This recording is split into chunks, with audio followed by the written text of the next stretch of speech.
Interactive. بسم اللہ الرحمن الرحیم۔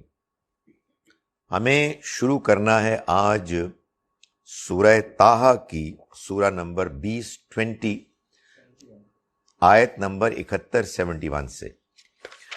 اعوذ باللہ من الشیطان الرجیم، بسم اللہ الرحمن الرحیم۔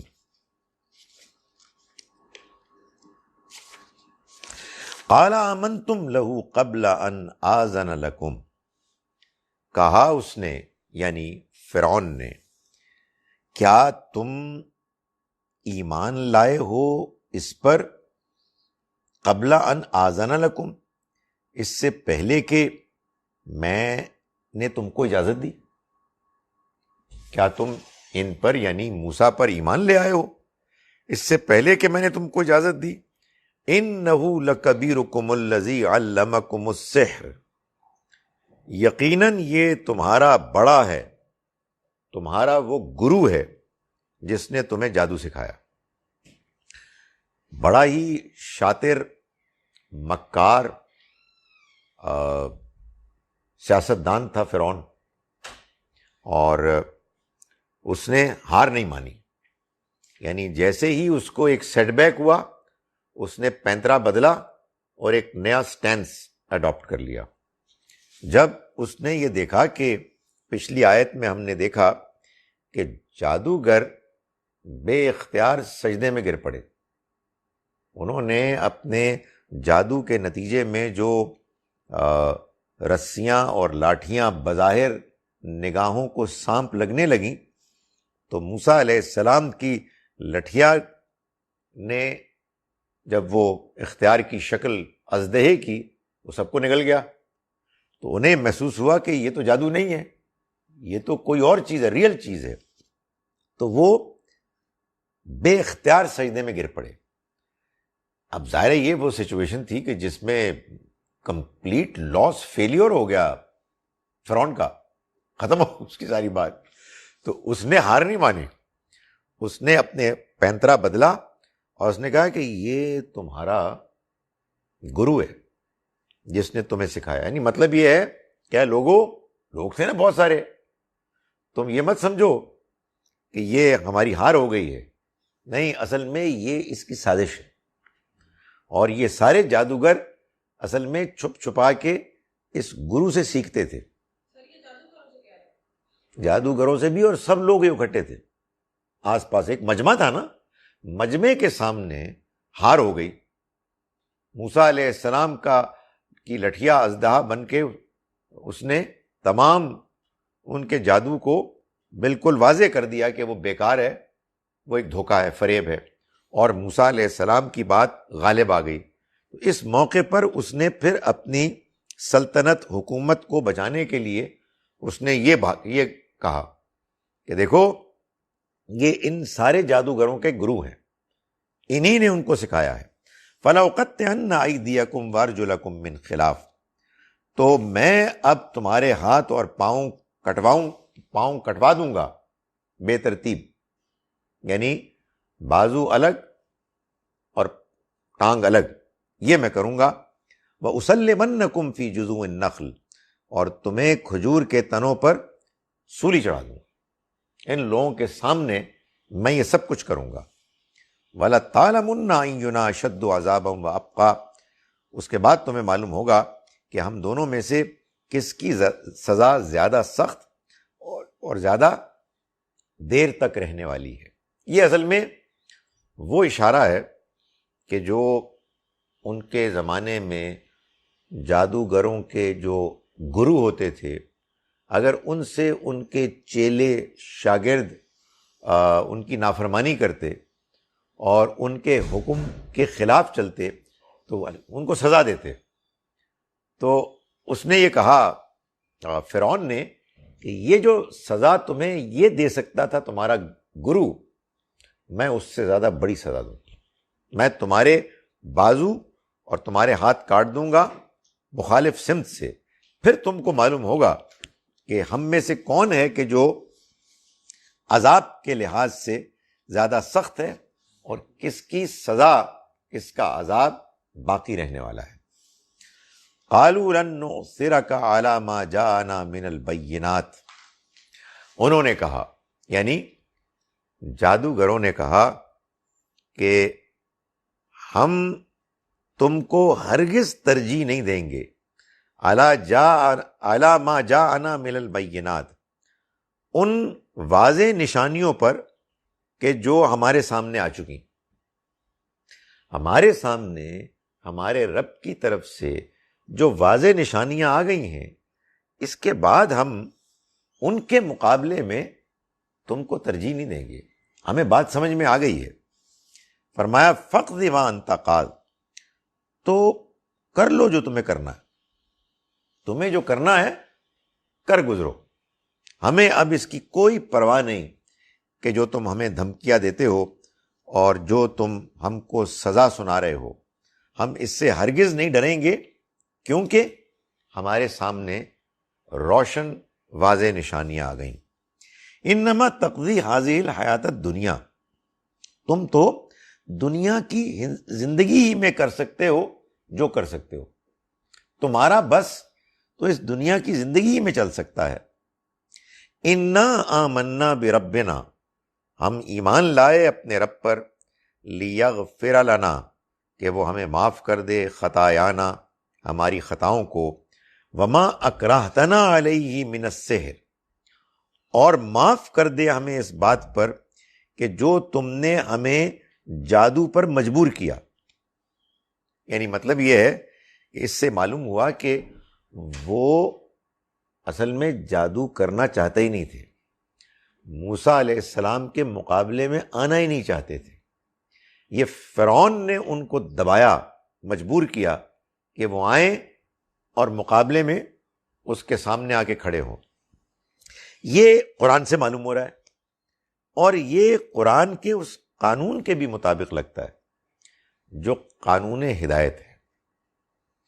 یعنی یہ بات کہ جادوگر آئے، اور جادوگر اتنے عجیب و غریب قسم کے انسان تھے کہ وہ جادو میں لت پت ملوث، اللہ کے پیغمبر کے مقابلے میں ان کو مات کرنے کے لیے آئے پورے واضح ذہن کے ساتھ، اور پھر اچانک ان کو ایمان نصیب ہو گیا؟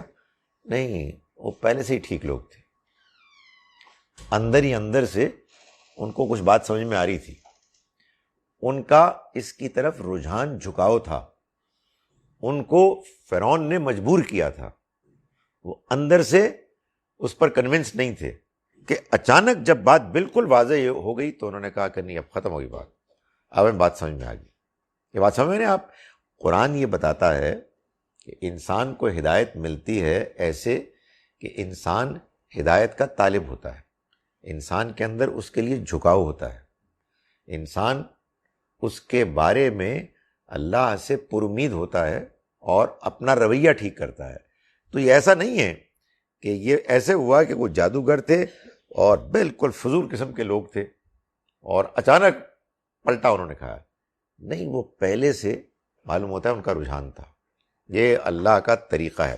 میں یہ نہیں کہہ رہا کہ کوئی شخص بہت برا ہے، کوئی شخص جادو میں ملوث ہے، غلط کام کرتا ہے، جان بوجھ کر کرتا ہے تو وہ ہدایت نہیں پا سکتا، نہیں، وہ ٹھوکریں کھائے گا، آہستہ آہستہ آئے گا، اس کو دھیرے دھیرے بات سمجھ میں آئے گی، وہ اپنے اندر کی رکاوٹوں کو اوور کم کرے گا۔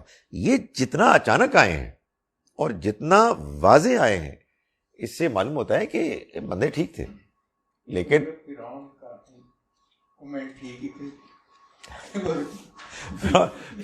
فرعون کا جو کمنٹ تھا وہ تو یہ تھا کہ یہ ان کی ملی بھگت ہے، وہ بات ٹھیک نہیں تھی، اس لیے کہ وہ آئے تھے فرعون کے کہنے پر، موسیٰ علیہ السلام سے کوئی رابطہ نہیں تھا، کوئی ملاقات نہیں تھی، مگر ان کی شخصیت، ان کی گفتگو، ان کا اعتماد، اور ظاہر ہے ان کی تعلیمات بھی کچھ پہنچی ہوں گی، سب سننے کے بعد ان کو یہ محسوس تو ہو گیا تھا کہ بھئی یہ گڑبڑ ہے معاملہ، ہم یہ نہیں ان کا مقابلہ کر سکتے، مگر اس وقت تک وہ اتنا دباؤ ڈال چکا تھا، اتنا زیادہ اس کا پریشر تھا کہ اس کے بعد ان کے لیے اس کے علاوہ کوئی چارہ نہیں تھا کہ وہ پارٹیسپیٹ کریں۔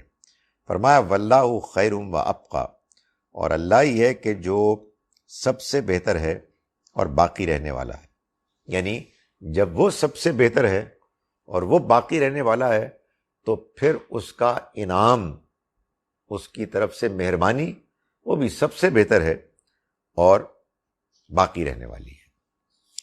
اِنَّهُ مَن يَأْتِ رَبَّهُ مُجْرِمًا فَإِنَّ لَهُ جَهَنَّمَ لا يموت فیہا ولا یحیا. یہ اب اس واقعے کے بیان کے بیچ میں جس کو کہتے ہیں نا تضمین ہے. یہ ہم نے اس کی ایک مثال پہلے بھی دیکھی کہ اللہ تعالیٰ یہ کرتے ہیں. اللہ کو اصل میں قرآن مجید میں واقعات بیان کرتے ہوئے واقعات اور ان کی تفصیلات سے کوئی دلچسپی نہیں ہے کہ میرے بندے سٹوری سنیں گے بہت خوش ہوں گے کہ سٹوری میں یہ ہوا اور فلاں ہوا. خدا تعالیٰ کے یہاں جو کچھ بھی بیان ہوتا ہے وہ ہدایت کے لیے ہوتا ہے، رہنمائی کے لیے ہوتا ہے. تو اللہ تعالیٰ نے سٹوری کا وہ حصہ بیان کیا کہ جو رہنمائی ہدایت کے لیے ضروری سمجھا، اور پھر اس کے بعد درمیان میں ایک وہ ٹکڑا ڈال دیا کہ جو اس موقع پر لوگوں کے لیے یاد دہانی اور تنبیہ کے لیے ضروری تھا. اس کو کہتے ہیں تضمین. یہ درمیان میں ایک چیز آ گئی. یہ عام لٹریچر میں بھی ایسا ہوتا ہے بعض اوقات. ہمارے ہاں یہ جو فکشن وغیرہ دکھائی جاتی ہے اسکرین پر بھی، اس میں بھی بعض اوقات ایسا ہوتا ہے. درمیان میں آپ کاٹ دیتے ہیں اور ایک افیکٹو چیز جو اس موقع سے مناسبت رکھنے والی ہے ماضی کی وہ ڈال دیتے ہیں. سو یہاں اللہ تعالیٰ فرما رہے ہیں اِنَّهُ مَن يَأْتِ رَبَّهُ. حقیقت یہ ہے کہ جو اپنے رب کے پاس آیا مجرم بن کے، فَإِنَّ لَهُ جَهَنَّمَ، تو اس کے لیے جہنم کی سزا ہے. لا يَمُوتُ فِيهَا وَلَا يَحْيَا، وہ نہ اس میں مرے گا اور نہ جیے گا. یعنی وہ مجرم بن کر آیا. اس کا مطلب کیا ہے؟ اس کا مطلب یہ ہے کہ ایسا نہیں ہے کہ کوئی ایک آدھ گناہ پر اللہ تعالیٰ ایسا اس کا انجام کرے گا کہ اس کے بعد اس کی کوئی بخشش نہیں ہوگی. نہیں، انسان سے غلطیاں ہوتی ہیں، کمزوریاں سرزد ہوتی ہیں، انسان برائی کی طرف مائل ہوتا ہے، مگر پھر اللہ نے انسان کے اندر یہ خوبی صلاحیت رکھی ہے کہ وہ اپنی اصلاح کرتا ہے، اپنے آپ کو برائی سے گندگی سے اٹھاتا ہے، وہ اس کو فائٹ کرتا ہے، تو اللہ کے ہاں اس کے لیے معافی ہوتی ہے. لیکن جس نے برائی کے آگے سرنڈر کر کے اپنے آپ کو مجرم بنا دیا اور وہ اس کا اوڑھنا بچھونا بن گیا، تو یہ ہے کہ پھر اس کی معافی نہیں. یہ وہی چیز ہے کہ جو قرآن مجید میں سورہ بقرہ میں بیان ہوئی ہے نا کہ جب یہودیوں نے کہا کہ ہمیں آگ نہیں چھوئے گی مگر چند دنوں کے لیے، تو اللہ تعالیٰ نے فرمایا کہ بلا من کسب سیئۃ، اصل بات یہ ہے کہ جس نے برائی کی وَأَحَاطَتْ بِهِ خَطِیَّتُهُ، اور اس کی برائی نے اس کو گھیر لیا، فَأُولَٰئِکَ أَصْحَابُ النَّارِ، تو وہ آگ والے ہوں گے، ہم فیہا خالدون، اس میں ہمیشہ رہیں گے. یہی بات یہاں بیان کی گئی ہے کہ جو آیا اپنے رب کے پاس مجرم بن کر، یعنی اس کا مجرم ہونا ثابت ہو گیا، اس کے اندر توبہ، استغفار، اصلاح، اپنے بہتری کے لیے امکان ختم ہو گیا، تو اس کے لیے جہنم ہے، نہ اس میں وہ جیے گا نہ مرے گا. وَمَن يَأْتِهِ مُؤْمِنًا، اور جو آیا اس کے پاس مومن ہو کر، ایمان کے ساتھ، قد عمل الصالحات، اور اس نے نیک عمل کیے ہوں گے، فَأُولَٰئِکَ لَهُمُ الدَّرَجَاتُ الْعُلَىٰ، تو یہی لوگ ہیں کہ جن کے لیے اونچے درجے ہیں. یعنی انسان ایمان لائے اور ایمان کے ساتھ نیک اعمال کرے. یہ قرآن مجید نے ہر جگہ پر بیان کیا ہے، اور یہاں تو خاص طور پر اس کو واضح کیا گیا ہے کہ مومن ہونا کافی نہیں ہے، اس کے ساتھ نیک اعمال ہونے چاہیے. یعنی وہ نیک اعمال کہ جو ایمان کی دلیل ہے، ایمان کا ثبوت ہے. ایمان بیج ہے تو نیک اعمال اس بیج سے نکلنے والا پودا ہے. یہ لازم و ملزوم ہے. یہ نہیں ہو سکتا کہ بندہ ہے تو مومن مگر ہے بہت بڑا فراڈیا، نہیں ہو سکتا۔ ایمان ہے تو نیک اعمال نکلیں گے، اور نیک اعمال بغیر ایمان کے معتبر نہیں ہے۔ یعنی آدمی نیک اعمال کرے بظاہر، اور کرے کسی اور کے لیے، اللہ کو راضی کرنے کے لیے نہیں بلکہ دکھاوے کے لیے، دنیاوی پاپولیرٹی کے لیے، تو یہ دونوں چیزیں ہیں، لازم و ملزوم۔ ایمان ہے تو ایمان کے ساتھ نیک اعمال ہونے چاہیے، نیک اعمال ہیں تو ان کے پیچھے ایمان ہونا چاہیے۔ تو فرمایا کہ وَمَن يَأْتِهِ مُؤْمِنًا، جو آئے گا اس کے پاس مومن ہو کر، قد عمل الصالحات، اور اس نے نیک عمل کیے ہوں گے، فَأُولَٰئِكَ لَهُمْ دَرَجَاتُ الْعُلَىٰ، تو یہ لوگ ہیں کہ جن کے اونچے درجے ہوں گے، جنات عدن تجری من تحتها الانہار، یعنی ہمیشگی کے باغات بہتی ہوں گی جن کے نیچے نہریں، خالدین فیہا، وہ اس میں ہمیشہ رہیں گے، وَذَلِكَ جَزَاءُ مَن تَزَكَّىٰ، اور یہ صلہ ہے ان کا جنہوں نے پاکیزگی اختیار کی۔ یہی قرآن مجید کا بیان ہے کہ دین کا اصل مقصد یہی ہے۔ یعنی پہلے یہ بتایا کہ جو ایمان لائیں گے اور نیک اعمال کریں گے، آگے جب اس کا صلہ بیان کیا تو یہ بیان کیا کہ یہ صلہ اصل میں کس چیز کا ہے؟ تزکیے کا۔ معلوم یہ ہوا کہ ایمان لانے سے اور نیک اعمال کرنے سے کیا ہوتا ہے؟ تزکیہ ہوتا ہے، آدمی پاک ہوتا ہے، اور پاکیزگی کے بعد اس کے اندر اضافہ ہوتا ہے، کس میں؟ اخلاق میں اور روحانیت میں۔ انسان بہترین انسان بننے لگتا ہے اور اللہ کے بہت قریب ہو جاتا ہے۔ یہی دین کا مقصد ہے، پاکیزگی اور بڑھوتی، نشو و نما، اضافہ۔ سو فرمایا کہ یہ بدلہ ہوگا ان کے لیے کہ جنہوں نے تزکیہ کیا۔ اس طرح کے بیان کا فائدہ یہ ہوتا ہے کہ پڑھنے والے کو، دھیان سے پڑھنے والے کو یہ بات معلوم ہو جائے کہ یہ اب سب چیزیں ایک دوسرے سے مربوط، لازم و ملزوم ہیں۔ ایمان کے نتیجے میں نیک عمل ہونے ضروری ہیں، نیک عمل ایمان کے بغیر غیر معتبر ہے، بیکار ہے، اور دونوں مل کے کرتے گئے تزکیہ۔ تزکیے کا نتیجہ کیا ہے؟ جنت۔ سیدھی سی بات ہے۔ جب شیطان حملہ آور ہوتا ہے تو وہ کاٹتا ہے، نہیں ایمان کافی ہے۔ ایمان سے مراد کلمہ پڑھنا، ایمان سے مراد مسلمانوں کے ساتھ وابستگی، بس کافی ہے۔ باقی اللہ بہت معاف کرنے والا ہے، بہت رحمان و رحیم ہے۔ تو قرآن مجید حد درجے واضح کرتا ہے بات کو، کہ کہیں بات کے سمجھنے میں کسی قسم کی کوئی کسر نہ رہ جائے۔ فرمایا کہ وَلَقَدْ أَوْحَيْنَا إِلَىٰ مُوسَىٰ، اب وہ فیز ختم ہو گیا جس میں فرعون کو فیصلہ کن ہار ہو گئی۔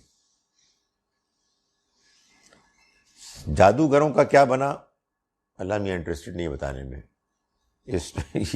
یہ سٹوری جو ہے آپ نے کہیں پڑھنی ہے، بے شک پڑھ لیں۔ جو ہدایت کے نقطۂ نظر سے امپورٹنٹ چیز تھی وہ بیان ہو گئی۔ اب ایک عرصہ گزرا، کئی سال گزرنے کے بعد فرعون اور اس کے ساتھیوں پر جب بات آخری حد تک واضح ہو گئی، یعنی اللہ تعالیٰ کا یہ طریقہ نہیں ہے کہ ایک دو واقعات ہوئے، کچھ معجزات دکھائے، وہ واقعہ ہو گیا کہ جس میں جادوگر سجدے میں گر گئے، اب فرعون کو پکڑو اور مار دو۔ نہیں، ایک عرصہ گزرا، اس کے بعد طرح طرح کے موقع ملے اس کو، جس میں قرآن کے بیان کے مطابق کئی عذاب نازل ہوئے، کئی نشانیاں آئیں، کوئی طوفان آیا، کوئی خون کا عذاب آیا، کوئی مینڈکوں کا عذاب آیا، اور اس طرح سے جوؤں کا عذاب آیا، وغیرہ وغیرہ۔ وہ عذاب آتے، موسیٰ علیہ السلام سے فرعون کہتا کہ تم دعا کرو یہ ٹل جائے تو میں تم پر ایمان بھی لے آؤں گا اور بنی اسرائیل کو تمہارے ساتھ بھی کر دوں گا۔ وہ دعا کرتے، عذاب ٹل جاتا، وہ مکر جاتا۔ ایک عرصہ گزر گیا۔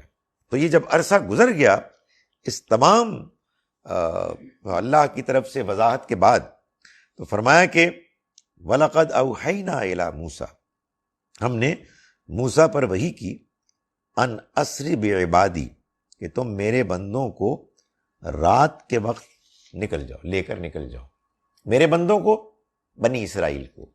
یعنی معلوم یہ ہوتا ہے کہ موسیٰ علیہ السلام جب فرعون کے پاس آئے تو ان کی دعوت کے دو ٹارگٹس تھے۔ ایک آبجیکٹو تھا کہ فرعون اور اس کے درباریوں کو دعوت ملے، ایمان کی، ہدایت کی، پاکیزگی کی، اور دوسرا نظم العین یہ تھا کہ وہ بنی اسرائیل کو اپنے ساتھ لے جائیں۔ وہ جو بہت عرصہ پہلے مصر آئے تھے، اب اللہ کی طرف سے بنی اسرائیل کے لیے اللہ کے پیغام کی شہادت گواہی کی جو ذمہ داری تھی، اس کو پورا کرنے کے لیے وہ اپنے مرکز کی طرف واپس جائیں۔ ان کا مرکز وہی کنعان، فلسطین، اس طرف واپس جائیں گے تو دوبارہ وہ کام شروع ہوگا۔ تو یہی بات بیان فرمائی کہ ان اسری بعبادی، کہ تم رات کے وقت لے جاؤ میرے بندوں کو، فضرب لہم طریقا فی البحر یبسا، اور تم ان میں ان کے لیے ایک راستہ نکال دو سوکھا۔ یعنی مطلب یہ ہے کہ جب تم جاؤ گے تو تمہارے سامنے سمندر آئے گا، تو تم عصا سے ان کے لیے سوکھا راستہ نکال لینا۔ لا تخافوا درکن ولا تخشا، اور تمہیں نہ کسی کے پکڑنے کا خطرہ ہوگا اور نہ اندیشہ ہوگا ڈوبنے کا۔ یعنی مطلب یہ ہے کہ تم نکلو، راستے میں سمندر آئے، پیچھے تمہارا دشمن تمہارا تعقب کرے، فکر مت کرو، نہ تم پیچھے سے پکڑے جاؤ گے اور نہ آگے سے تم ڈوبے جاؤ گے، ڈوبو گے، اس کی تمہیں پرواہ نہیں ہونی چاہیے۔ فَأَتْبَعَهُمْ فِرْعَوْنُ بِجُنُودِهِ، پھر کیا ہوا؟ فرعون نے اپنی فوجوں کے ساتھ ان کا پیچھا کیا۔ یعنی جب اللہ کے اس حکم کو پا کر موسیٰ علیہ السلام بنی اسرائیل کے ساتھ نکلے تو پیچھے فرعون اور اس کے ساتھیوں نے یہ محسوس کیا کہ یہ ہمارے خادم جن کی بنیاد پر ہمارا سارا کام چلتا ہے، یہ سب تو گئے، تو اب کیا بنے گا؟ تو ان کے پیچھے گئے۔ فَغَشِيَهُم مِّنَ الْيَمِّ مَا غَشِيَهُم، تو ڈھانپ لیا ان کو دریا نے جس چیز سے ڈھانپ لیا، جیسے ڈھانپ لیا۔ یعنی یہ قرآن مجید میں اور عربی زبان میں معلوم ہوتا ہے کہ جب کسی چیز کی ہولناکی کو بیان کرنا مقصود ہو تو پھر ایسے کرتے ہیں کہ اس کو ڈھانک لیا، جیسے ڈھانک لیا، جس چیز نے ڈھانپ لیا۔ یعنی اب آپ کو کیا بتائیں، یہ بیان الفاظ کے بیان سے اوپر کی چیز ہے کہ یہ بتایا جائے کہ کیسے ان کو ڈھانپا گیا، کس چیز نے ڈھانپا۔ فرمایا کہ وَأَضَلَّ فِرْعَوْنُ قَوْمَهُ وَمَا هَدَىٰ، اور یہ حقیقت ہے کہ فرعون نے اپنی قوم کو گمراہ کیا اور اس نے ان کو صحیح راہ نہ دکھائی۔ یعنی خود بھی وہ گمراہ ہوا اور اس نے اپنی قوم کے لوگوں کو بھی گمراہ کیا، اور اس کے نتیجے میں وہ قوم کے جو اس سے پہلے معلوم ہوتا ہے کہ بہت ان کا روب تھا، غلبہ تھا، ان کی سلطنت دور دور تک پھیلی ہوئی تھی، وہ معلوم ہوتا ہے کہ بالکل ختم ہو گئی، اور ان کے اپنے بادشاہ نے ان کو گمراہ کیا اور سب کے سب ہدایت سے محروم ہو گئے۔ یعنی وہ اس کے لیڈرشپ میں اس کے دیوانے ہو کر اپنی ویسٹڈ انٹرسٹ کی وجہ سے، بجائے اس کے کہ وہ یہ دیکھتے کہ اللہ کے پیغمبر موسیٰ علیہ السلام ان کو کیا دعوت دے رہے ہیں، ان کی دعوت میں ان کے لیے کیا اپیل موجود ہے، انہوں نے اپنے اس لیڈر کا پیچھا کیا اور اس کے بعد گمراہ ہو گئے۔ یا بنی اسرائیل، ظاہر ہے کہ بنی اسرائیلی بچ گئے، ان کو اللہ نے خطاب کیا، قد انجیناکم من عدوکم، ہم نے تمہیں تمہارے دشمن سے نجات دی، ووعدناکم جانب الطور الایمن، اور ہم نے تم سے مقدس طور کے مقدس کنارے کا وعدہ کیا، ونزلنا علیکم المن والسلوی، اور تم پر من و سلوہ اتارا۔ یعنی یہ غیر معمولی تمہارے ساتھ اللہ نے مہربانیاں کی، تم کو سفر میں جن چیزوں کی ضرورت تھی ان کو بھی پورا کیا، اور پھر اللہ کی طرف سے تمہاری رہنمائی کا بھی بندوبست کیا، یہ سب کچھ کیا۔ کلوا من طیبات ما رزقناکم، تم کھاؤ جو پاکیزہ چیزیں ہم نے تم کو دی ہیں، ہم نے تم کو رزق کے طور پر دیں۔ ولا تطغوا فی، پھر تم یہ دیکھو کہ تم اس کے معاملے میں سرکشی مت کرو، یعنی اس کی نعمتوں کو استعمال کرو، اس کا شکر ادا کرو، اور یہ نہ کرو کہ ان نعمتوں کو پانے کے بعد تم تکبر میں مبتلا ہو جاؤ، اپنی حدود کو پامال کرنا شروع کر دو، توڑنا شروع کر دو، جس کے نتیجے میں میرا غضب تم پر جائز ہو جائے، میرا غضب تم پر نازل ہو جائے۔ فرمایا وَمَن يَحْلِلْ عَلَيْهِ غَضَبِي، اور یہ جان لو کہ جس پر میرا غضب نازل ہو گیا، فقد ہوا، تو وہ پھر گر کے رہے گا، وہ برباد ہو کے رہے گا، وہ نہیں بچے گا پھر۔ تم نے ابھی فرعون اور اس کے لشکر کی بربادی دیکھی ہے، تم کو یہ موقع ملا ہے کہ تم اللہ کی طرف سے ملی ہوئی نعمتوں کو پاؤ اور ان کی قدر کرو، شکر ادا کرو، نہ کہ تم ان کو پانے کے بعد حدود سے باہر نکل جاؤ۔ یہ ایسا ہی ہوتا ہے کہ دو میں سے ایک کوئی چوائس ہوتی ہے۔ یہ جو ہوتے ہیں نا اللہ کے پیغمبر کے زمانے کے لوگ، یا آپ کہیے کہ ابراہیم علیہ السلام کی اولاد، جن کو کہ اللہ نے یہ مرتبہ دیا کہ وہ شہادت الناس، یعنی لوگوں کے سامنے گواہی دینے کے لیے ان کو اپوائنٹ کیا گیا، مامور کیا گیا، یہ نیوٹرل نہیں ہوتے، معلوم ہے کہ ایک نارمل زندگی گزار رہے ہیں۔ خدا کی طرف سے ان کو جو غیر معمولی پیغام ملتا ہے، نشانیاں نظر آتی ہیں، ہدایت کے مواقع ملتے ہیں، اس کے بعد وہ ایسا نہیں ہو سکتا کہ وہ کہیں کہ جی ہم اپنے عام معمول کے کام کرتے ہیں، اپنے کیریئر بناتے ہیں وغیرہ وغیرہ، یا وہ ہدایت میں بہت آگے نکل جائیں گے، یا پھر ہدایت، رہنمائی، شکر گزاری کے موقعوں کو ضائع کر کے گر جائیں گے۔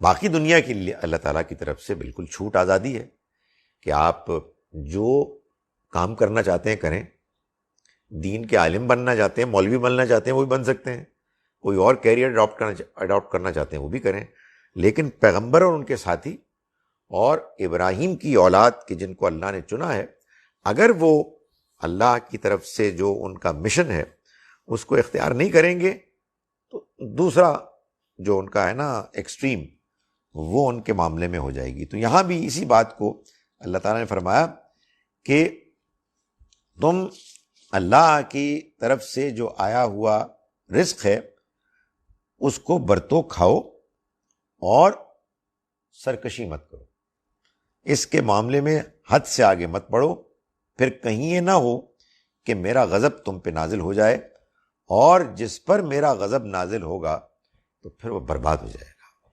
وَإِنِّي لَغَفَّارٌ لِمَن تَابَ وَآمَنَ وَعَمِلَ صَالِحًا ثُمَّ اهْتَدَىٰ، اور میں بہت توبہ قبول کرنے والا ہوں ہر اس شخص کی کہ جو توبہ کرے، جو ایمان لائے اور نیک عمل کرے، یعنی میں ایسے لوگوں کی طرف مائل ہو جاؤں گا، ان کی توبہ قبول کروں گا۔ یہ ظاہر ہے کہ ان لوگوں کو اپیل ہے کہ جن کو کہ اس موقع پر یہ کہا گیا کہ تم نے اللہ کی طرف سے آئے ہوئے پیغام، رزق، مہربانیوں کی قدر کرنی ہے، اور کوئی وقتی غفلت ہو گئی، یعنی تھوڑے عرصے کے لیے ان کے اوپر ایک بھول کی، ایک جو دنیا کی رغبتیں ہوتی ہیں ان کی طرف میلان کی ایک کیفیت پیدا ہو گئی۔ انسان گمراہ ہو کر مجرم آسانی سے نہیں بنتا، یعنی اس میں ٹائم لگتا ہے، اس میں انسان ثابت قدمی کے ساتھ غلط کام کرتا رہتا ہے۔ جیسے ہوتا ہے نا، نیکی کے کاموں کے لیے آدمی کو ثابت قدمی کی ضرورت ہوتی ہے، ٹیمپٹیشنز ہوتی ہیں، مشکلات ہوتی ہیں۔ بدی کا کام بھی مستقل مزاجی کے ساتھ کرنا آسان نہیں ہے۔ آدمی کا ضمیر کاٹتا ہے، آدمی کو احساس ہوتا ہے، آدمی شروع میں پریشان ہوتا ہے، پھر آدمی جب برائی کے لیے اتنا زیادہ بےتاب جذباتی ہو جائے، اتنا اس کا میلان اس کے لیے بڑھ جائے، وہ برائی کے لیے اتنا مخلص ہو جائے کہ وہ اللہ کی طرف سے ملے ہوئے موقعوں کو نظر انداز کر دے، تب جا کے بندہ اس اگلی سٹیج پہ جاتا ہے کہ جس کے بعد وہ مجرم بنتا ہے۔ یعنی اللہ تعالیٰ کو کوئی دلچسپی نہیں ہے کہ وہ کوئی بندہ اس کو غلطی کرے اور پکڑ لے اور کہے کہ آپ کچھ نہیں ہو سکتا، نہیں، وہ بار بار لوگوں کو توبہ استغفار کا موقع دیتا ہے، وہ مہربان ہے، وہ نہایت رحم کرنے والا ہے۔ تو فرمایا کہ وَإِنِّي لَغَفَّارٌ، میں تو بہت معاف کرنے والا ہوں۔ یعنی یہ ایسی ہے جیسے مبالغے کا صیغہ ہے، فعال، غفار، قہار، تو میں بہت معاف کرنے والا ہوں ان کو کہ جو توبہ کریں اور ایمان لائیں اور نیک عمل کریں، ثم اہتدی، پھر وہ ہدایت کی طرف مائل ہوں۔ تو اللہ تعالیٰ فرماتے ہیں کہ وہ معاف کرنے والے، بخشنے والے ہیں۔ وما اعجلک عن قومک یا موسیٰ، اب ظاہر ہے کہ پھر سٹوری کا ایک حصہ چھوڑ کے آگے ایک واقعے کو بیان کیا کہ موسیٰ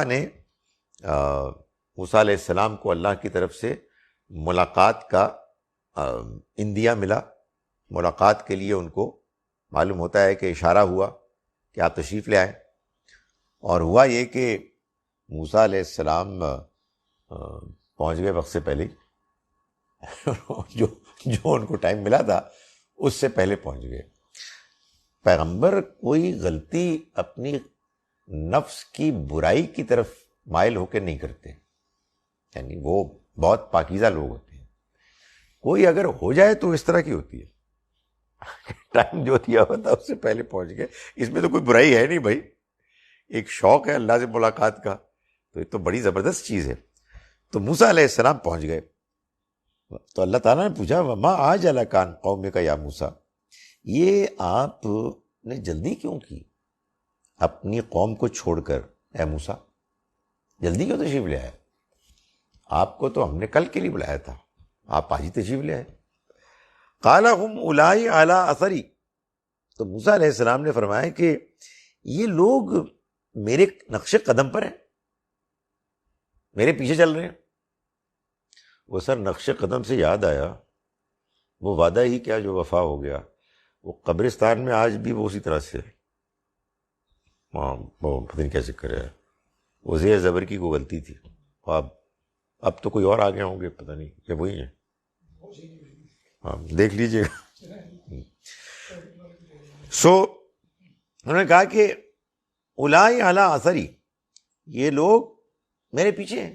مطلب آئی ایم کانفیڈنٹ، ان کی تربیت کی بھی ہے، اتنا لمبا انہوں نے میرے ساتھ سفر کیا ہے، اور راستے میں قدم قدم پر ان کو نصیحتیں ہوئی ہیں، خدا کی انہوں نے نشانیاں دیکھی ہیں، نو پرابلم، یہ میرے پیچھے چل رہے ہیں، میری نقش قدم پر ہیں۔ وَعَجِلْتُ إِلَيْكَ رَبِّي لِتَرْضَىٰ، اور میں نے جلدی کی تیری طرف آنے کے لیے تاکہ تو راضی ہو جائے، تو خوش ہو جائے، تو کہے کہ دیکھو میں نے ان کو بلایا تھا پیر کے روز، یہ اتوار کے روز ہی آ گئے۔ یہ اور بڑی نیچرل سی بات ہے بھائی کہ اتنی زبردست انویٹیشن آئے تو بندہ، یہ بھی کوئی بات ہے کہ آپ اینڈ اور گھڑی کو دیکھ کے تو ٹائم پہ پہنچے، تو پہلے پہنچ گئے۔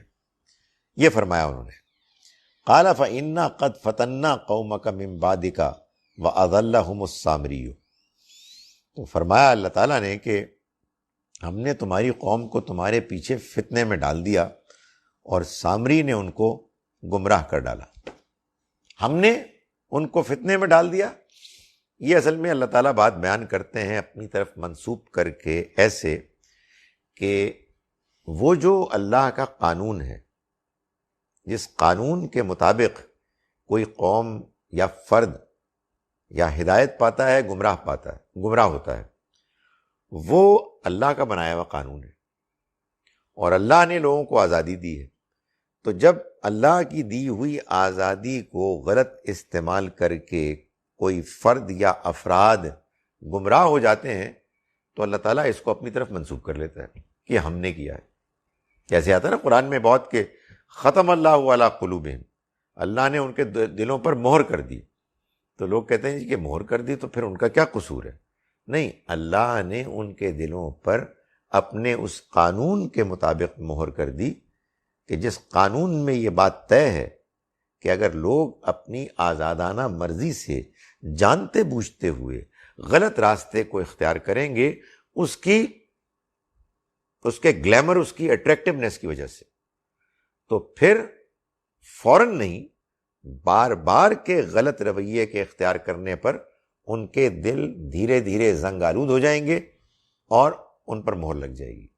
تو یہاں بھی جو اللہ تعالیٰ فرما رہے ہیں کہ ہم نے تو تمہاری قوم کو تمہارے بعد فتنے میں مبتلا کر دیا، یعنی مطلب یہ ہے کہ تمہارے آنے کے بعد ان کو جو ایک ریلیف ملی، آزادی ملی، اگرچہ کہ ہارون علیہ السلام انہی میں تھے، مگر جو موسیٰ علیہ السلام کا روب دبدبا تھا اس کی وجہ سے لوگ ڈرے ہوئے ہوتے تھے. تو وہ گئے تو ادھر ان کو چھٹی ملی، پہلے ہی ان کے اندر گڑبڑ قسم کے لوگ موجود تھے. یہ بات بھی معلوم ہوتی ہے کہ سارے لوگ جنہوں نے ہجرت کی وہ بنی اسرائیلی نہیں تھے بھائی، کچھ نہ کچھ تو قبطی بھی ایمان لائے ہوں گے نا، تو وہ ان میں تھے. اور قرآن کے دوسرے مقامات کے بیان سے معلوم ہوتا ہے کہ راستے میں وہ بڑے امپریس ہوئے کہ وہ ایک قوم تھی، اس میں لوگ بت پرستی کر رہے تھے، ان کے آگے بیٹھ کے وہ اعتکاف کر رہے تھے، کیا کر رہے تھے. تو انہوں نے کہا یار ہمارے لیے بھی ایسا ہونا چاہیے، ایسے ہوتی ہے عبادت. یہ کیا چیز ہوتی ہے؟ یہ قرآن نے خود بتایا، ہم نے سورہ بقرہ میں ہم نے پڑھا کہ اللہ تعالیٰ فرماتے ہیں کہ ان کے اندر اشربو، ان کے اندر ڈال دی گئی اجل کی، بچھڑے کی محبت. اشربو فی قلوبہم العجلہ، ان کے دلوں میں بچھڑے کی محبت ڈال دی گئی. یعنی مطلب یہ ہے کہ ان کے غلط رویوں کے نتیجے میں ان کے اندر جو بدذوقی پیدا ہو گئی اور توحید کے اتنے پاک صاف شاندار تصور کو چھوڑ کر انہوں نے بت پرستی کو پسند کرنا شروع کر دیا. عجیب چیز ہے ویسے، یعنی آدمی سوچتا ہے ابھی بھی، ظاہر اب تو نظر آتے ہیں بہت سارے لوگ بت پرستی کرتے ہوئے، کیا چکر ہے، کیسے انسان یہ کر سکتا ہے؟ مگر یہ ہو جاتا ہے.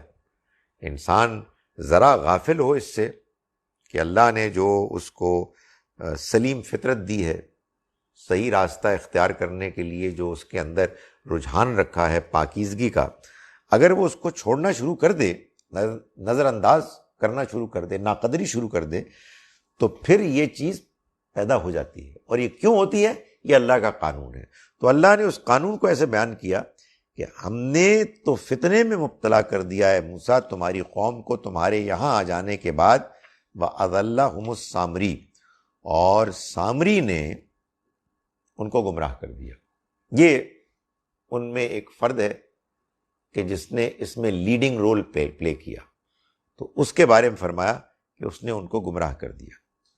فَرَجَعَ مُوسَىٰ إِلَىٰ قَوْمِهِ غَضْبَانَ أَسِفًا، تو لوٹے موسیٰ اپنی قوم کی طرف غضبانہ اسفا، غصے کی حالت میں اور افسوس کے ساتھ.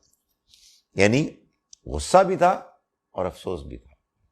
غصہ اس بات پر کہ کیا کیا ہے انہوں نے، یعنی شرک کر دیا، اللہ کی توحید کے ایسے مشاہدے کرنے کے بعد یہ کام کیا. اور افسوس اس پر کہ کیا انتظار نہیں کر سکتے تھے؟ اگر کوئی ان کو غلط فہمی بھی ہوئی تھی تو کچھ وقت ذرا روک لیتے. یہ اچانک ان کو کیا ہوا کہ انہوں نے میری غیر موجودگی سے فائدہ اٹھا کے یہ غلط کام کر بیٹھے. قال یا قوم الم یعدکم ربکم وعدا حسنا، انہوں نے کہا کہ میری قوم کے لوگوں، کیا تمہارے رب نے تم سے عمدہ وعدہ نہیں کیا تھا؟ یعنی مطلب یہ ہے کہ اس نے تم سے یہ وعدہ کیا تھا کہ وہ تم کو شریعت دے گا، تم کو ہدایت دے گا، تمہیں بتائے گا کہ تم نے زندگی کیسے گزارنی ہے، تمہیں جو توحید کا سبق سکھایا گیا تھا اس کی روشنی میں عملاً تمہیں کیا کچھ کرنا ہے۔ ظاہر ہے کہ اسی کے لیے تو گئے تھے حضرت موسیٰ۔ توحید کا نظریہ ایک نظریہ ہے، ایک ایمان ہے، اس کے پھر نتائج نکلتے ہیں۔ وہ جب عملی زندگی میں اپنے اظہار کے مختلف طریقے پاتا ہے تو آدمی نماز پڑھتا ہے، آدمی اللہ سے دعا کرتا ہے، آدمی بندوں کی خدمت کرتا ہے، اسی کو سب کچھ سمجھتے ہوئے۔ تو اللہ کا پورا قانون ہے کہ جو اس کے گرد گھومتا ہے۔ تو فرمایا کہ الم یعدکم ربکم وعدا حسنا، کیا تمہارے رب نے تم سے اچھا وعدہ نہیں کیا تھا؟ افطال علیکم الامد، کیا تمہارے اوپر زیادہ وقت گزر گیا؟ یعنی تمہارے خیال میں ابھی بہت ٹائم ہو گیا تھا کہ تمہیں اللہ کی طرف سے ہدایت نہیں آئی تو تم کوئی اور راستہ اختیار کر لو، اتنی جلدی کیا تھی؟ آخر اگر تم کو اپنے ذہن میں دین سے متعلق، دین کو اختیار کرنے سے متعلق کوئی سوال، کوئی اشکال پیدا بھی ہوا تھا تو آخر انتظار کر لیتے۔ افطال علیہم العہد ام اردتم ان یحل علیکم غضب من ربکم، یا پھر تم نے یہ چاہا کہ تم پر تمہارے رب کا غضب نازل ہو، فاخلفتم موعدی، تو تم نے میرے عہد کی خلاف ورزی کی۔ ظاہر ہے کہ اس میں خاص طور پر موسیٰ علیہ السلام ان سرداروں کی طرف ان کا رخ تھا، روئے سخن، کہ جو آپ کے پیچھے اپوائنٹ ہوئے تھے، جن کی ذمہ داری تھی کہ وہ عام لوگوں کے بارے میں خاص طور پر اس بات کا خیال رکھیں کہ وہ کہیں کسی گمراہی میں مبتلا نہ ہو جائیں، لیکن انہوں نے بجائے اس کے کہ اپنی ذمہ داری کو نبھاتے، انہوں نے اپنی قوم کے لوگوں کو جب دیکھا کہ وہ شرک میں مبتلا ہو رہے ہیں تو اپنے ذمہ داری کو نظر انداز کیا، سستی دکھائی، ڈر گئے، اور بعض ایسے بھی تھے جو شامل ہو گئے۔ قالوا ما اخلفنا موعدک بملکنا، انہوں نے کہا کہ ہم نے آپ سے وعدے کی خلاف ورزی اپنے اختیار سے نہیں کی، وَلَكِنَّا حُمِّلْنَا أَوْزَارًا مِّن زِینَةِ الْقَوْمِ، بلکہ لوگوں کے زیورات کا بوجھ جو اٹھوایا گیا تھا وہ ہم نے اس کے معاملے میں فَقَذَفْنَاهَا، ہم نے ان کو اٹھا کے پھینک دیا، اتار کے پھینک دیا۔ فَكَذَلِكَ أَلْقَى السَّامِرِيُّ، اور اسی طرح سامری نے یہ کام کیا، یہ ہنر دکھایا۔ یعنی مطلب یہ ہے کہ وہ جو زیورات ہمارے پاس امانت کے طور پر رکھ دیے گئے تھے، ہم نے ان کو سمجھا کہ یہ ایک بوجھ ہے، اور وہ ہمارے پاس تھے اور ہم نے ان کو ایک ذمہ داری سمجھا تھا، وہ ہم نے دے دیا۔ سامری نے ہم سے اس کا تقاضا کیا، ہم نے کہا کہ وہ جو بات کہہ رہا ہے وہ سچ ہی ہوگی، اور ہم اس کی باتوں میں آ گئے۔ یعنی ایسا نہیں ہے کہ ہم نے کوئی جان بوجھ کر کوئی سازش کی، بلکہ ہمارے اندر اس بات کی ایک ذمہ داری کا احساس تھا۔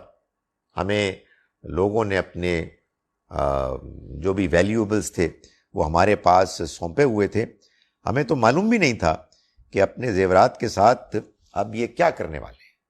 ہم سے مانگے گئے، ہم نے ان کو ادا کر دیے، اور معلوم یہ ہوتا ہے کہ جو سامری تھا وہ اپنی فتنہ پردازی میں بہت ایکٹیولی کام کر رہا تھا۔ لوگوں کو اس نے کنونس کیا کہ تم جو اس وقت انتظار میں بیٹھے ہو، تمہیں معلوم ہونا چاہیے کہ یہ جو میں تمہارے سامنے اب ایک غیر معمولی ایک کرشمہ پیش کروں گا، اس کے نتیجے میں تمہیں تمہارا رب مل جائے گا، تم جس کی تلاش میں ہو وہ تمہیں حاصل ہو جائے گا۔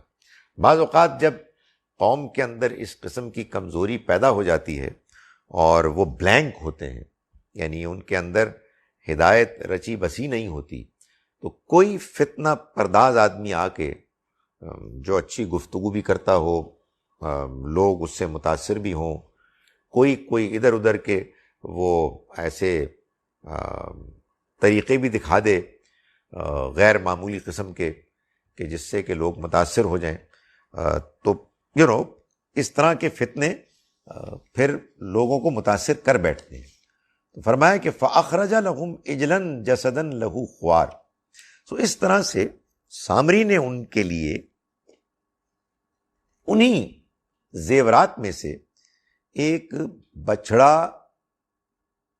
نکال کھڑا کیا، بنا دیا، یعنی ایکٹیولی ان کو اس نے کنونس کیا اور ایک بچڑا نکالا، اور کیا ہوا؟ لہو خوار، اس میں بیل کی سی آواز نکلتی تھی۔ فَقَالُوا هَذَا إِلَٰهُكُمْ وَإِلَٰهُ مُوسَىٰ، تو اس نے کہا کہ یہی تمہارا معبود ہے اور یہی موسیٰ کا معبود ہے۔ فَنَسِیَ، مگر وہ اسے بھول گیا، یعنی مطلب یہ ہے کہ وہ موسیٰ طور پہ چلے گئے اور وہاں جا کے انہوں نے کچھ الہ کو کے ساتھ ملاقات کے لیے اہتمام کیا، اصل میں اس کو بھول گئے۔ وہ یہ تھا، یعنی اس نے بچڑے کو موسیٰ علیہ السلام کے معبود کے طور پر پیش کیا، لوگوں کو اس پر کنونس کیا اور یہ کہا کہ ان سے کچھ اس معاملے میں بھول ہو گئی، یہ ہے اصل میں تمہارا معبود۔ تو یہ اس نے کیا۔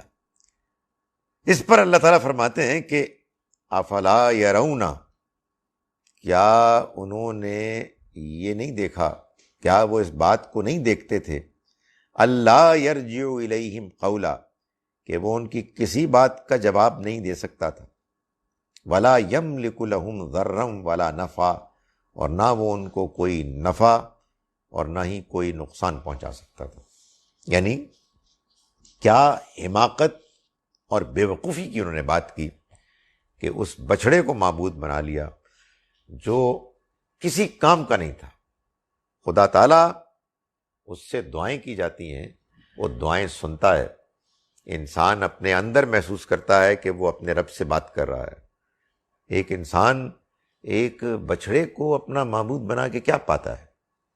انسان اپنے رب سے مانگتا ہے کہ وہ اس کو فائدہ پہنچائے، اس کو نقصان سے محفوظ کرے۔ وہی ہے کہ جو نقصان سے محفوظ کرنے والا اور نفع پہنچانے والا ہے۔ یہ کیا کرتا ہے؟ انہیں اس کی طرف توجہ کیسے ہو گئی؟ کس طرح سے یہ مائل ہو گئے؟ ان کو کس چیز نے اس بات پر آمادہ کیا کہ وہ اپنے ہاتھ سے بنائے ہوئے ایک بچڑے کو عبادت کے لائق سمجھیں؟ یعنی ظاہر ہے کہ اس میں اللہ کا غضب ہے، اللہ تعالیٰ کی طرف سے ان لوگوں کے اوپر شدید سرزنش ہے کہ جنہوں نے یہ حرکت کی اور اس کے نتیجے میں وہ اللہ کے رسول کی موجودگی میں شرک میں مبتلا ہو گئے۔ سورہ بقرہ میں یہ بات بیان ہوئی ہے کہ اسی کے نتیجے میں یہ ہوا کہ اللہ تعالیٰ نے یہ حکم دیا کہ فَاقْتُلُوا أَنفُسَكُمْ، تم اب اپنوں کو مارو۔ یعنی بنی اسرائیل میں پھر اللہ نے بعض لوگوں کے ذریعے سے بعض ان لوگوں کو قتل کروایا کہ جو اس جرم میں مبتلا ہوئے۔ کیوں؟ اس لیے کہ اللہ کا قانون یہی ہے کہ جب اللہ کے رسول موجود ہوں اور ان کی دعوت کے باوجود، اتمام حجت ہو جانے کے باوجود لوگ شرک کفر میں مبتلا ہو جائیں، تو پھر ان کے لیے آخرت کی سزا سے پہلے اسی دنیا کی سزا ہے۔ تو چنانچہ اس جرم کے نتیجے میں جو لوگ اس میں براہ راست ملوث ہوئے اور جنہوں نے یہ عمل کیا کہ وہ باقاعدہ اس بچڑے کی عبادت کرنے لگے، تو یہ وہ چیز تھی کہ جس کے بعد وہ اللہ کے ہاں سزا کے مستحق ٹھہرے۔ میں ان آیات کا ترجمہ ایک مرتبہ پھر کر رہا ہوں۔ ہم نے آج کا سبق شروع کیا آیت نمبر 71 سے۔ بسم اللہ الرحمن الرحیم۔ قال آمنتم لہ قبل ان آذن لکم، کہا فرعون نے، یعنی ان جادوگروں کو کہ جو بے اختیار سجدے میں گر پڑے، موسیٰ علیہ السلام پر ایمان لے آئے، کہا کہ کیا تم ایمان لے آئے ہو اس پر اس سے پہلے کہ میں نے تم کو اجازت دی ہو؟ انہ لکبیرکم الذی علمکم السحر، ہونا ہو یہ تمہارا سب سے بڑا ہے، یعنی یہ تمہارا گرو ہے جس نے تم کو جادو سکھایا ہے۔ فَلَأُقَطِّعَنَّ أَيْدِيَكُمْ وَأَرْجُلَكُمْ مِنْ خِلَافٍ، تو میں لازماً کاٹ دوں گا تمہارے بازو اور تمہارے پیر ٹانگیں مخالف سمت سے، وَأُصَلِّبَنَّكُمْ، اور میں لازماً تم کو سولی پر چڑھاؤں گا، فی جذوع النخل، کھجور کے تنوں پر، وَلَتَعْلَمُنَّ أَيُّنَا أَشَدُّ عَذَابًا وَأَبْقَىٰ، تو تم لازماً جان لو گے کہ ہم میں سے کون ہے کہ جو عذاب دینے میں زیادہ شدید ہے اور جو باقی رہنے والا ہے۔ قَالُوا لَن نُؤْثِرَكَ عَلَىٰ مَا جَاءَنَا مِنَ الْبَيِّنَاتِ، انہوں نے کہا، یعنی جادوگروں نے، کہ ہم تم کو ہرگز ترجیح نہیں دیں گے اس پر کہ جو ہمارے پاس واضح نشانیوں کی شکل میں آ گیا ہے، والذی فطرنا، اور نہ ہی اس پر ترجیح دیں گے جس نے ہم کو پیدا کیا۔ فاقض ما انت قاض، تو تو کر گزر جو تو نے فیصلہ کرنا ہے، یعنی جو ہمیں سزا دینی ہے دے دے۔ انما تقضی ہذہ الحیات الدنیا، تم تو فیصلہ کر سکتے ہو بس اسی دنیا کی زندگی کی حد تک۔ انا آمنا بربنا، ہم ایمان لائے اپنے رب پر، لیغفر لنا خطایانا، کہ وہ معاف کر دے ہم کو ہماری خطاؤں کو، وما اکرہتنا علیہ من السحر، اور معاف کر دے اس جادو کو بھی جس پر تو نے ہم کو مجبور کیا، واللہ خیر وابقیٰ، یقیناً اللہ بہترین بھی ہے اور باقی رہنے والا بھی ہے۔ انہ من یأتی ربہ مجرما،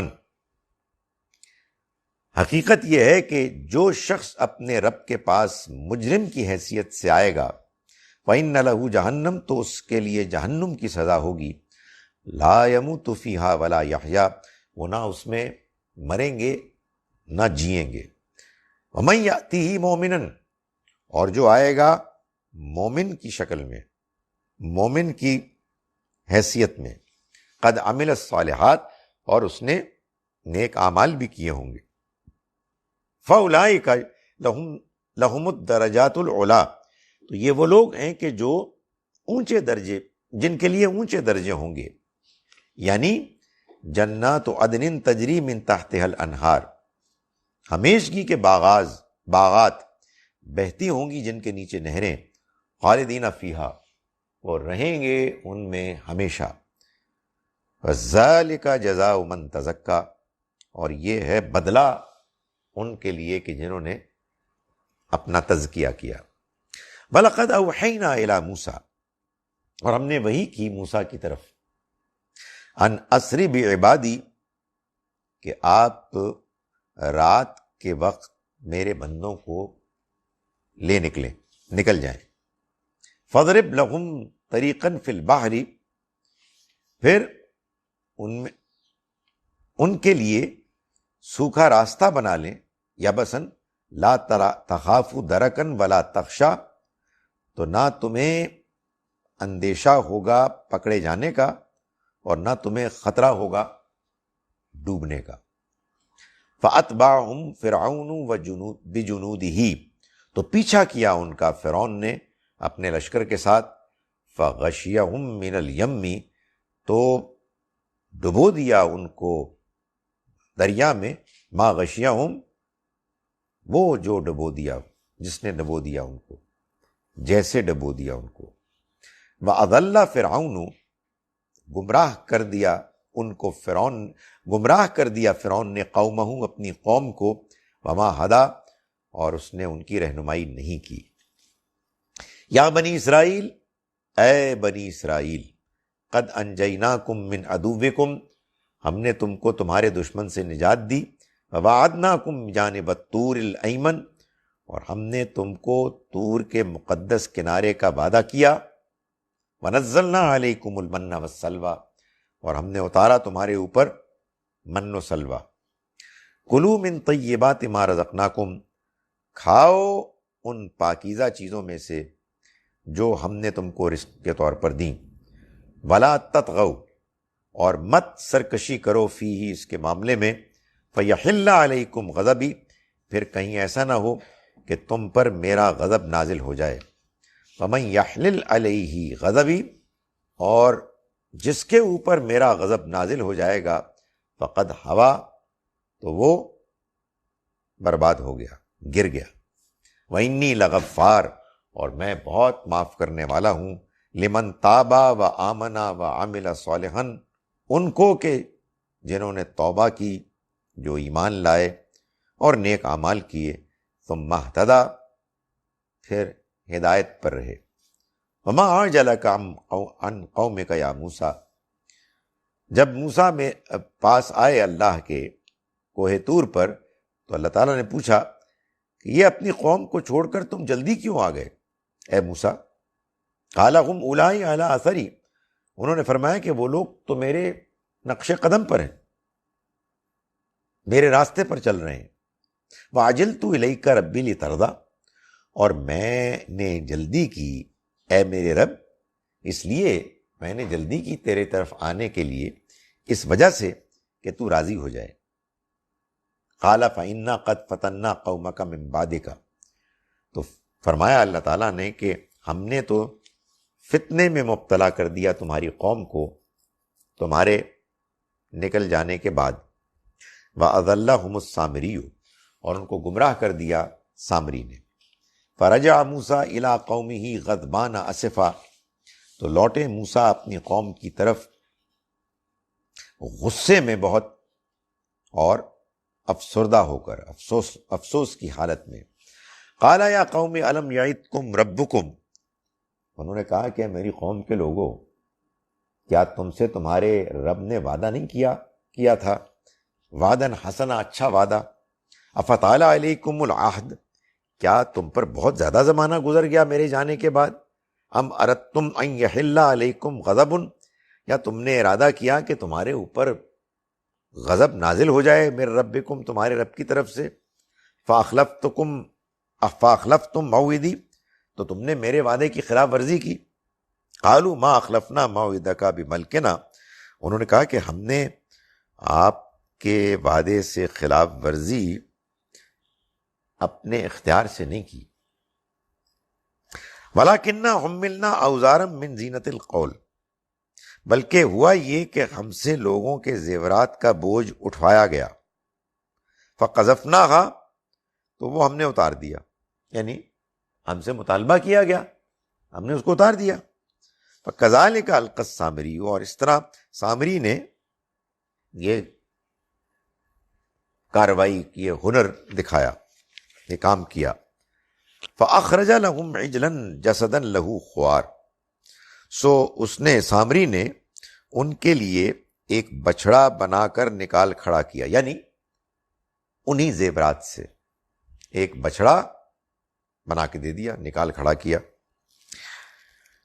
لہو خوار، اس کے دھڑ، اس سے جس سے بیل کی سی آواز آتی تھی، یعنی وہ جو اجل تھا وہ جسد تھا، ایک دھڑ تھا، لہو خوار، اس سے بیل کی سی آواز آتی تھی۔ فقالوا ھذا الہکم و الہ موسیٰ، تو اس نے کہا کہ یہ تمہارا معبود ہے اور یہی موسیٰ کا معبود ہے۔ فنسیا، مگر وہ بھول گیا۔ افلا یرون الا یرجع الیہم قولا، لیکن کیا وہ یہ نہیں دیکھتے، بڑی عجیب بات ہے، کیا انہوں نے یہ نہیں دیکھا، ہی نہیں دیکھتے تھے کہ وہ تو ان کی کسی بات کا جواب نہیں دے سکتا۔ بلا یملک لہم ضرا ولا نفع، اور نہ ان کو کوئی نفع نہ نقصان پہنچا سکتا ہے۔ اقول قولی ھذا واستغفر اللہ لی ولکم۔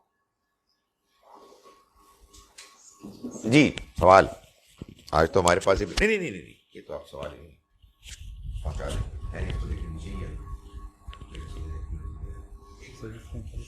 بس ٹھیک ہے جی جائیے.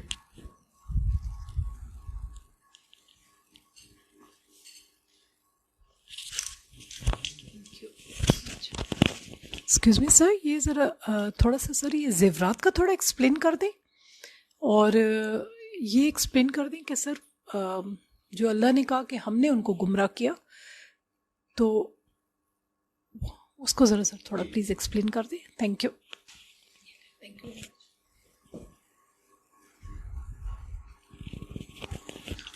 معلوم یہ ہوتا ہے کہ سفر میں تھے تو جو بھی زیورات تھے وہ کچھ ذمہ دار لوگوں کے حوالے کر دیے گئے تھے تاکہ وہ ان کو سیکیورڈ رکھیں، ان کی حفاظت کریں. ادھر سامری نے مہم چلائی کہ بات یہ ہے کہ، اور ظاہر ہے کہ یہ بات امپلائیڈ ہے کہ لوگ، کمزور لوگ، وہ راستے کے سفر میں مشرکانہ ماحول سے گزرتے ہوئے پہلے ہی کچھ ڈھیلے ہو چکے تھے. خواتین بھی ان میں بعض ڈھیلی ہو گئی ہوں گی. تو ان بھائی صاحب نے جو مہم چلائی تو اس کے بعد انہوں نے ان کو کنونس کیا.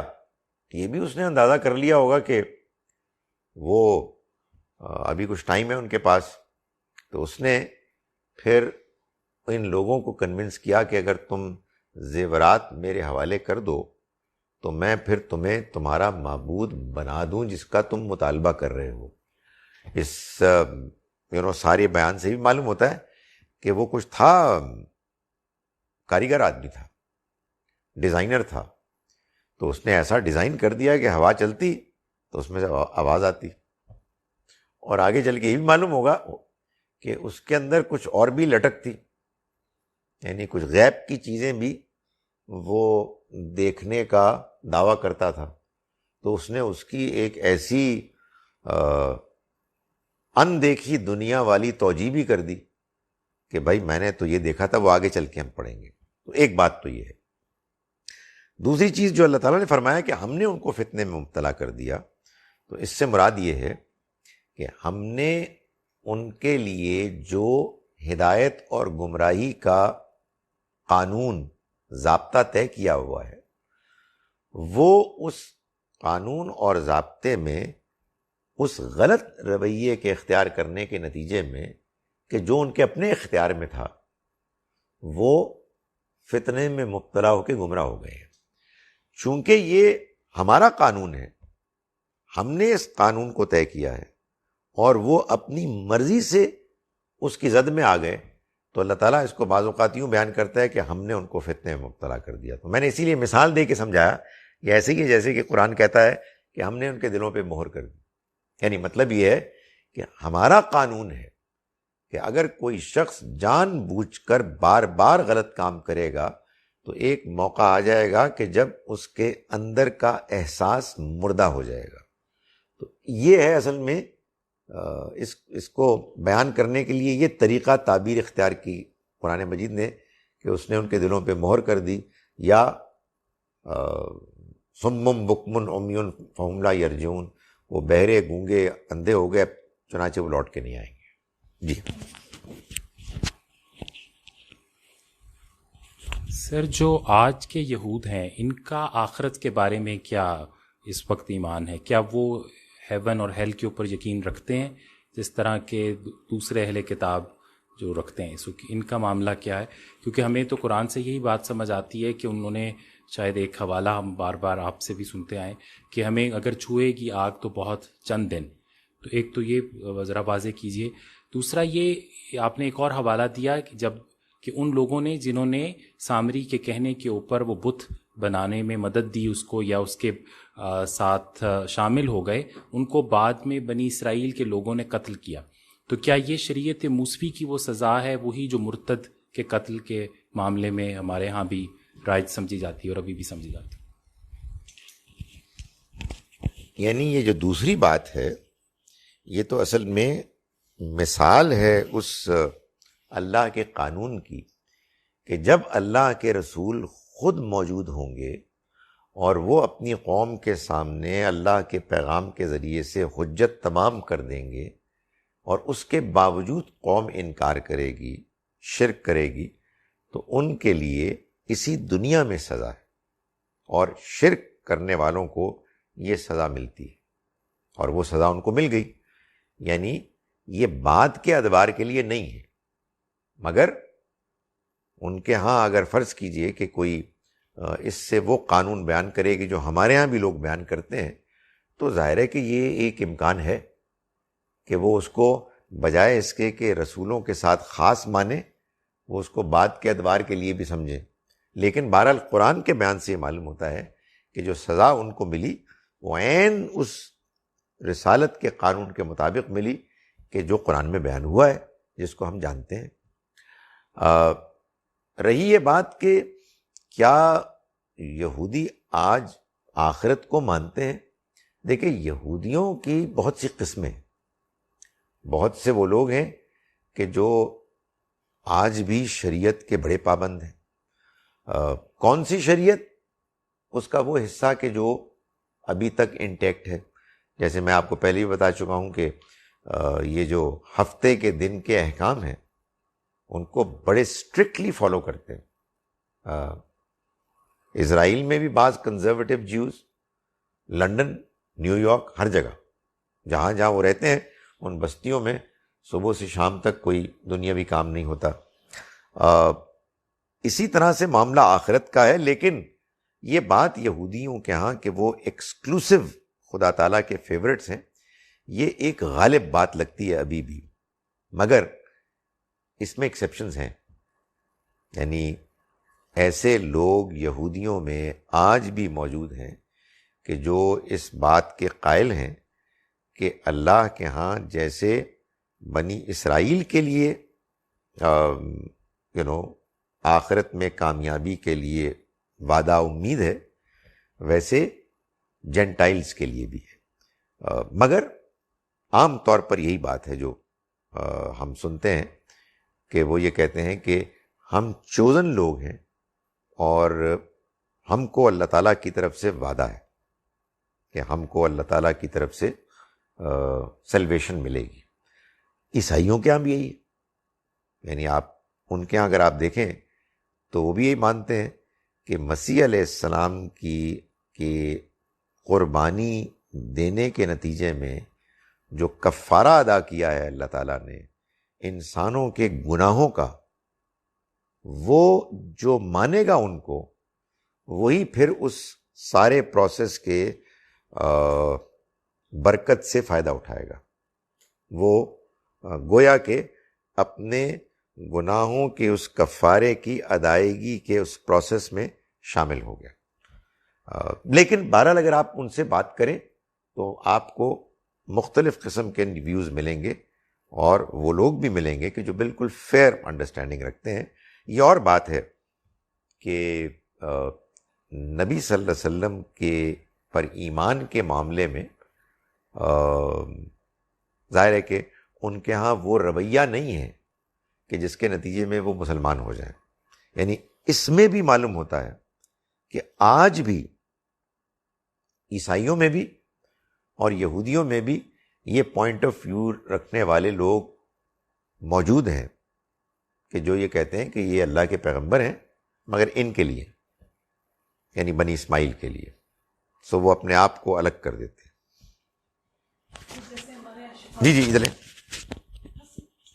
شفاعت، بالکل وہ تو یہی بات انہوں نے پوچھی نا کہ قرآن مجید میں یہ کہا گیا ہے کہ وہ یہ کہتے تھے کہ ہمیں آگ نہیں چھوئے گی مگر چند دنوں کے لیے، اور اللہ تعالیٰ نے جو ان کو خاص طور پر کہا ہے کہ تم ڈرو اس دن سے جس دن کوئی کسی کے کام نہیں آئے گا، کوئی سفارش قبول نہیں ہوگی، کوئی فدیہ دے کے چھڑایا نہیں جا سکے گا، اور کسی کی خارج سے مدد نہیں کی جائے گی۔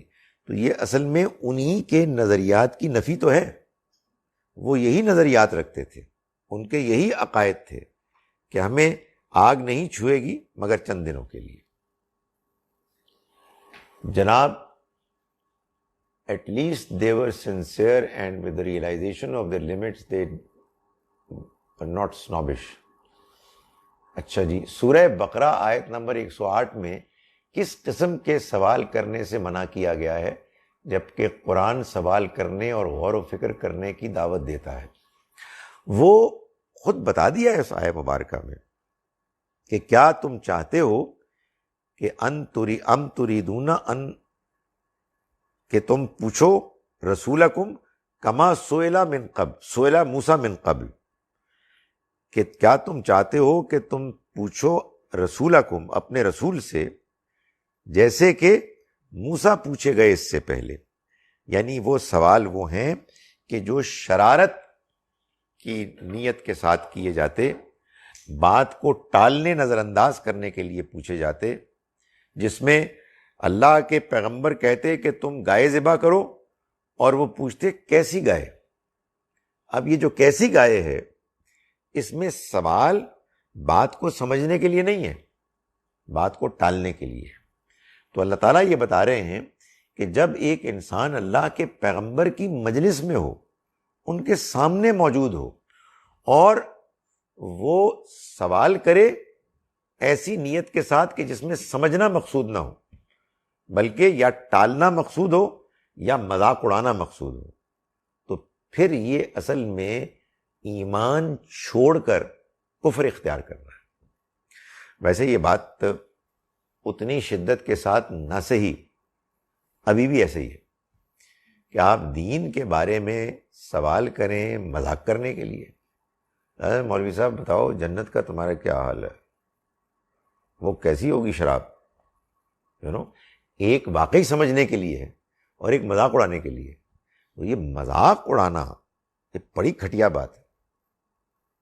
جب کوئی شخص دین کے معاملے میں مذاق کر کے گفتگو کرے گا بڑی سخت بات ہو جائے گی، لیکن اس کی شدت شناعت پیغمبر کی موجودگی میں آپ سوال کر رہے ہیں، ان کو دھوکہ دینے کی کوشش کر رہے ہیں کہ آپ بات سمجھ رہے ہیں، اور حقیقت واقعہ یہ ہے کہ آپ اصل میں بات نہیں سمجھ رہے، آپ مذاق کر رہے ہیں. تو یہ اصل میں ایمان کو کھونا ہے اور کفر کو اختیار کرنا ہے. اللہ تعالیٰ فرمایا کہ if we do good to others that they feel obligated to help us too. Is it bad to think like that? If we do good to others so that they feel obligated to help us too when we are in need, is it bad to think like that? We do good deeds with expecting same from others. Is it wrong to think like that? Not purely for Allah only.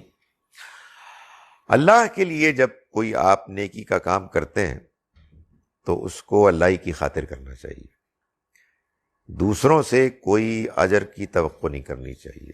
اس کو قرآن نے بیان کیا ہے کہ جب اللہ والے، اللہ کو ماننے والے اللہ کو راضی کرنے کے لیے اللہ کے راستے میں خرچ کرتے ہیں تو وہ یہ کہتے ہیں کہ انما نطعمکم لوجہ اللہ، ہم تمہیں یہ کھلا رہے ہیں اللہ کو راضی کرنے کے لیے. لا نرید منکم جزاء ولا شکورا، ہم نہ تم سے کوئی بدلہ چاہتے ہیں اور نہ ہی تم سے شکر گزاری کے الفاظ چاہتے ہیں.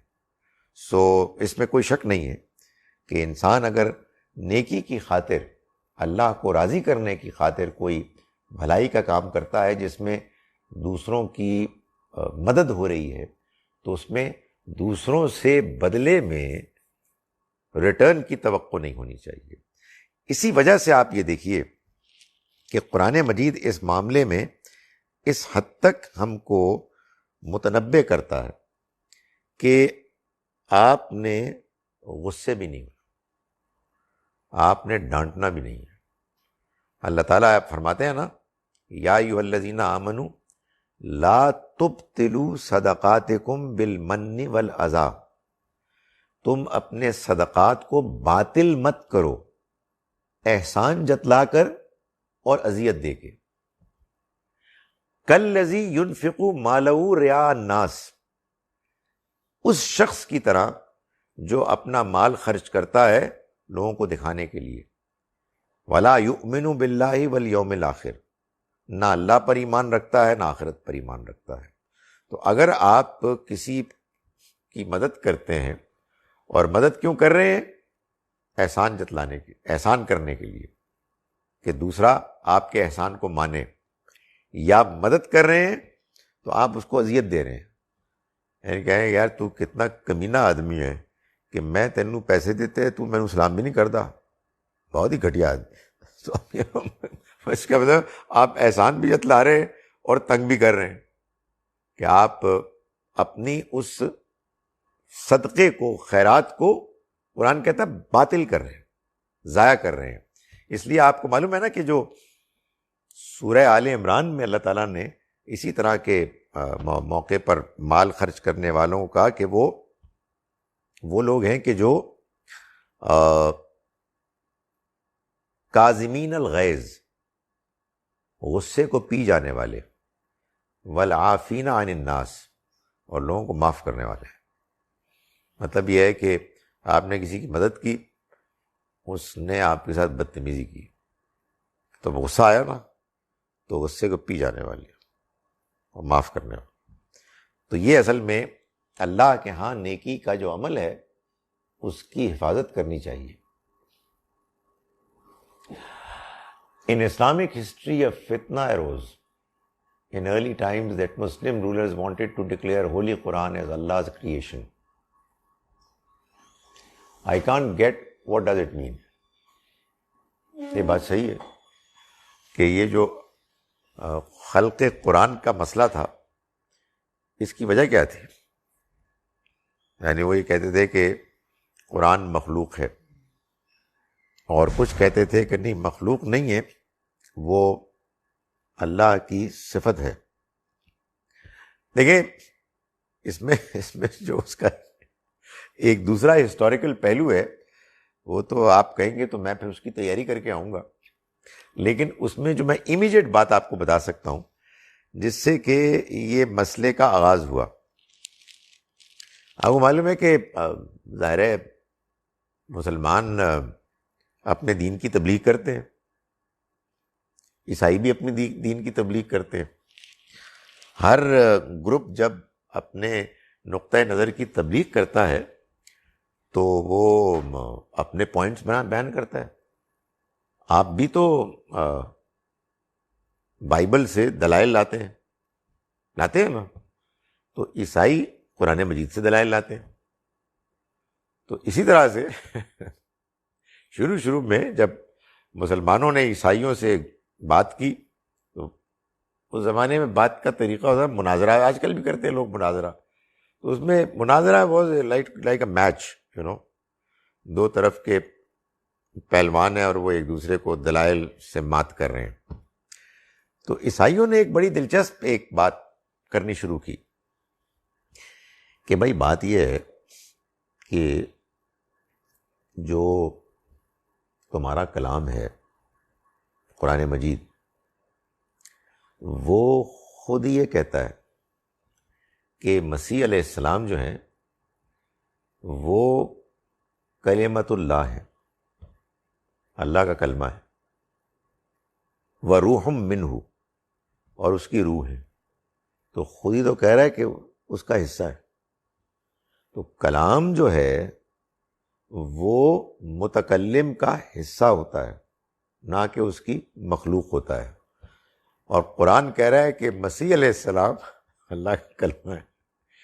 تو یہاں سے پھر بحث شروع ہوئی، اور دوسروں نے کہا نہیں، یہ ایسے نہیں ہے، کلام جو ہے وہ مخلوق ہوتا ہے. انہوں نے کہا نہیں، کلام خالق کا حصہ ہے، یعنی بیان کرنے والے کا. ایک بیہودہ بحث تھی. بھائی اللہ کے کلام میں کلمۃ منہ کا مطلب یہ ہے کہ اللہ نے کہا کن فیکون، یعنی وہ جیسے عام طریقے سے باپ اور ماں کے ملاپ سے اولاد پیدا ہوتی ہے ویسے پیدا نہیں ہوئے، بلکہ اللہ نے کہا کن، ہو جا، تو وہ ہو گئے، ہونے لگے. یہ کلمہ تھا. اس طرح بحث شروع ہو جاتی ہے. اس کے بعد لوگوں کے پاس ٹائم بھی بڑا تھا، لمبی باتیں ہوتی تھیں، مگر دیر از سم ادر، وہ کوئی پولیٹیکل بھی کوئی چکر چل گیا تھا، اور کوئی انہوں لوگوں کو بڑی دلچسپی تھی. آپ نے حکم کیا تو میں اس کو اب تیار کر کے لاؤں گا کہ اس کی اور کیا بیک گراؤنڈ ہے، مگر ریلیجس بیک گراؤنڈ یہی ہے، یہیں سے شروع ہوا تھا.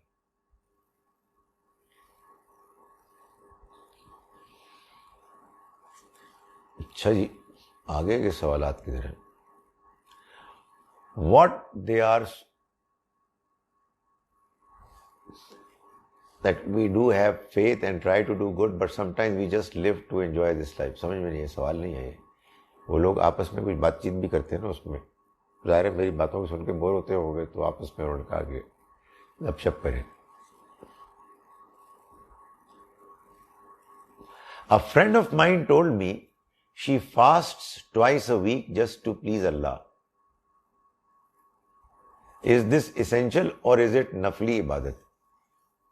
اسینشل تو صرف رمضان کے روزے ہیں، باقی سب کچھ نفل ہے. یعنی نماز اور روزہ، حج اور زکوٰۃ، یہ 4 عبادات ہیں.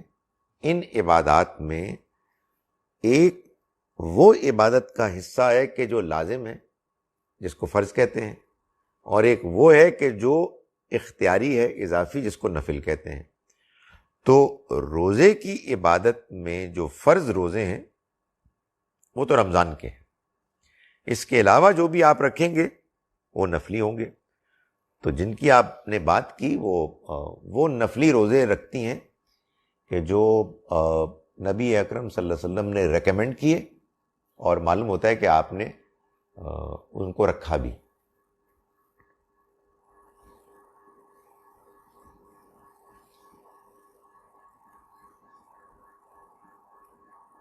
نہیں وہ سمجھ میں آ رہا، کوئی گفتگو ہو رہی ہے آپس میں. سارے سوال ختم ہو گئے.